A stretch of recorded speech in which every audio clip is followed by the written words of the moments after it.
Hello dear students, আজকে আমি আলোচনা করব আরপিএফ এবং আরপিএসএফ কনস্টেবল এবং সাব ইন্সপেক্টর পদে যে ফর্ম ফিল আপ করার পর তার প্রার্থী বাছাই প্রক্রিয়া বা প্রার্থী বাছাই পদ্ধতি কি আছে।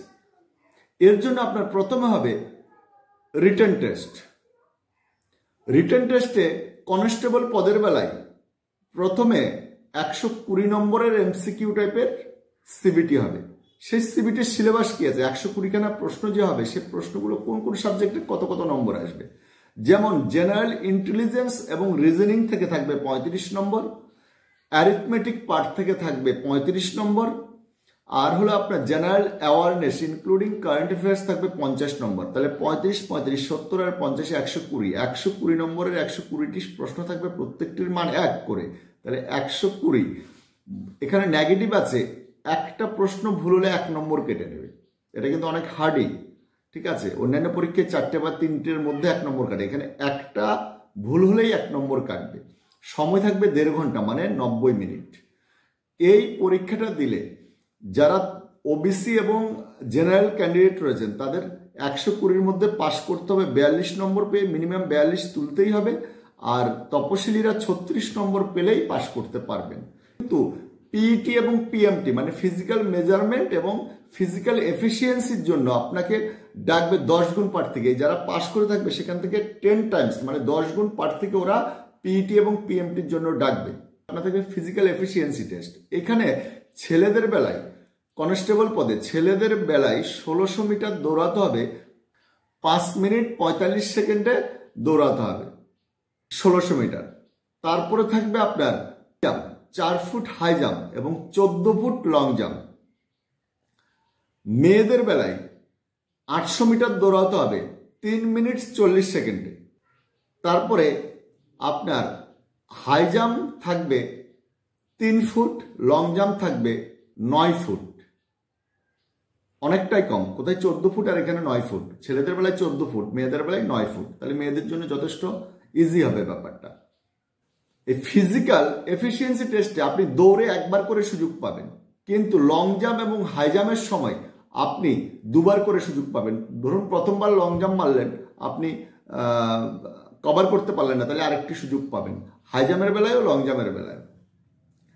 এইবার চলুন শুরু করা যাক সাব ইন্সপেক্টর পদের জন্য আপনার সিলেকশন প্রসেস কি আছে। এখানেও প্রথমে সিবিটিতে এখানেও 120 নম্বরের পরীক্ষা হবে।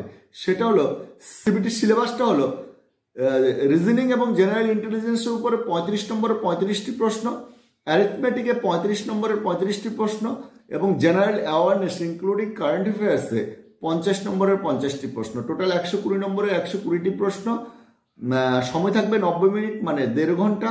আর এক একটি ভুল উত্তরের জন্য 1 নম্বর করে কাটা হবে। এখানেও যারা জেনারেল এবং ওবিসি তারা 42 পেলে পাশ করবেন, আর তপশিলীরা 36 পেলে পাশ করবেন। এই পাশ করার মধ্যে থেকে যত ক্যান্ডিডেট পাশ করবে সেখান থেকে 10 টাইমসকে পিইটি এবং পিএমটির জন্য ডাকবে। পিএমটি হবার পর ফিজিক্যাল এফিসিয়েন্সি টেস্টে থাকবে ছেলেদের বেলায় 1600 মিটার দৌড়াতে হবে, কিন্তু সময়টা সাব ইন্সপেক্টর একটু বেশি। ওখানে 5 মিনিট, কনস্টেবল ছিল 5 মিনিট 45 সেকেন্ড, এখানে 6.5 মিনিট মানে 6 মিনিট 30 সেকেন্ড। আর লং জাম্প হাই জাম্পটা থাকবে ওখানে ছিল 4 ফুট, এখানে 3 ফুট 9 ইঞ্চি। আর লং জাম্পটা থাকবে ওখানে ছিল আপনার 14 ফুট, এখানে 12 ফুট। মেয়েদের বেলায় 800 মিটার দৌড়াতে হবে, ওখানে 3 মিনিট 40 সেকেন্ড, এখানে 4 মিনিটে মানে কনস্টেবলের 3 মিনিট 40 সেকেন্ড, মেয়েদের বেলায় 800 মিটার দৌড়াতে হবে, এখানে হলো 4 মিনিট মানে সাব ইন্সপেক্টরে। আর হাই জাম্প হলো 3 ফুট আর লং জাম্প হলো 9 ফুট। দৌড়ে ছেলে এবং মেয়ে উভয়ই একবার করে সুযোগ পাবেন। যদি আপনি প্রথমবারে দৌড় কমপ্লিট করতে পারবেন বা না পারেন তাহলে আপনি বাতিল। দৌড় কমপ্লিট করার পর যে লং জাম্প এবং হাই জাম্প আছে ছেলে এবং মেয়ে উভয়কেই দুবার করে সুযোগ দেবে। তো এই টোটাল প্রসিডিউরটা ছিল প্রথমে সিবিডি, তারপরে পিএমটি, তারপরে পিইটি।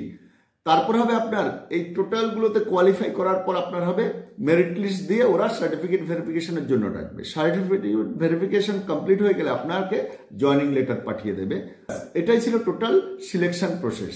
তো এই সিলেকশন প্রসেস তো ঠিক আছে, তার আগে তো আপনাকে ফর্ম ফিল আপ করতে হবে। ফর্ম ফিল আপের লাস্ট ডেট হলো আপনার, ফর্ম ফিল আপ স্টার্ট হচ্ছে 15 এপ্রিল থেকে, আর ফর্ম ফিল আপের লাস্ট ডেট হলো 14 মে।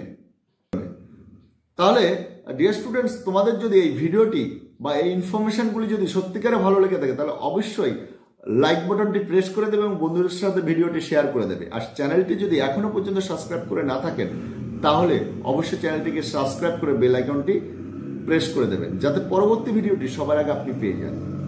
আজকের মতো আমি এখানেই শেষ করলাম। আমার সাথে আবার আপনাদের দেখা হচ্ছে আমার পরবর্তী ভিডিওতে।